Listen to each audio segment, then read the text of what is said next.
પશુપાલક મિત્રો બધાના પ્રશ્ન એવા હતા કે પશુપાલનમાં આવ્યા પછી આપણે કઈ નસલની ભેંસ લેવી, કઈ રીતનું એનું કેર કરવી કે જેના લીધે આપણે ફાયદામાં રહીએ અને નુકસાન ના મળે.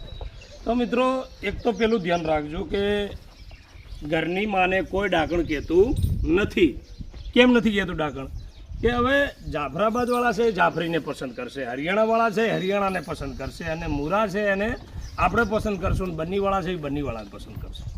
પણ 99% તો આપણે પહેલની માલની ખાસિયત કે ચામડી પતળી હોવી જોઈએ, એનું દિમાગ એકદમ શાંત હોવું જોઈએ.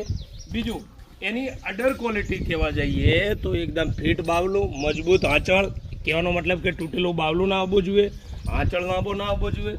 અને પછી ઘરની ભેંસને આંચળ લાંબા હોય અને દૂધ સારું આપતી હોય તો એને મફતના ભાવે ના આપતા પાછા. હું કહું એટલે થોડું વિચારજો. ઘરનો ઉછેરી ઘરનો જ છે, ઘરનો દીકરો ડાયો કે ગાંડો, પણ આપણે તો લાખ બરાબર જ હોય. પણ કહેવાનો મતલબ કે પશુપાલનમાં તમે આવો તો પહેલાં તાકેદારી રાખવાની, અને જો સામેવાળા વ્યક્તિ પાસેથી તમે ખરીદતા હો તો એને પણ 3 વખત પૂછજો કે ભાઈ વેપાર નથી કરવાનો, મારે આનાથી રોડેથી ઘોડે ચડવાનું છે. એટલે જે માહિતી આપતો હોય, માલ ગાભણ થવામાં હેરાન નથી કર્યું ને, આયણો મોટો નથી આપ્યો, એટલે કે 5 થી 6 મહિના દૂધ આપતી હોય ને પછી ના આપતી હોય, એટલે ઘણી બધી તાકેદારીઓ રાખવાની હોય છે. પશુપાલનમાં આવ્યા પછી એવું નથી કે બાદશાહ બની જવાય. બાદશાહનું કામ નથી, સેનાપતિનું કામ નથી, રાજાનું નથી, સૈનિકનું નથી, પ્રજાનું કામ છે. પશુપાલનમાં આવો તો પૂરેપૂરું મન લગાવો અને ખૂબ આગળ વધો. બીજું કે એને કયા પ્રાંતથી તમે કઈ ભેંસ લાવો છો. ઘણા એવું કહેતા હોય છે કે અમારી ભેંસને તો ઓહો ખાઈને આવી થઈ ગઈ, કદી દૂધ જ ના આપે. એ કોઈ ચામડીની ભેંસ નહીં લેવાની, વધારે લોહી ખૂનવાળી ભેંસ નહીં લેવાની. કરકરી ભેંસ હશે ને એ તમને ફાયદો કરશે, પણ ઘણી જે લોહી ખૂનવાળી ભેંસો આ લોકો પસંદ કરે છે ને એ તો બિલકુલ ના કરતા.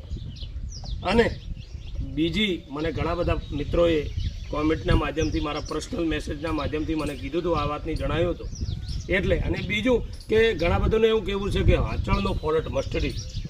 હવે એમાં એવું કારણ છે કે મસ્ટર્ડીઝનું એવું છે કે આપણે કેન્સર થાય માણસને એટલે ડૉક્ટર તમને બાધા આપતો હોય છે કે આશ્વાસન આપતો હોય છે, થઈ જશે રેડી, આ શેક કરો ને ફલાણો કરો ને ફલાણો કરો ને ફલાણો. એમ આય છે તમારું કિસ્મત ઠીક થયો તો બરાબર છે, બાકી ડૉક્ટર એની દવા ચાલુ રાખતો હોય ને તમને આશ્વાસન હાલે, કાલે થાય ને પરમદાડે થાય ને બુટ્ટા લઈશ મારો ને ઓલું મારો ને ફલાણું મારો. મિત્રો કેન્સર કદી ઠીક થયું નથી, તમને રાહત આપે 5-6 મહિનાની, એમાં આંચળ તમને રાહત આપે, બરાબર. અને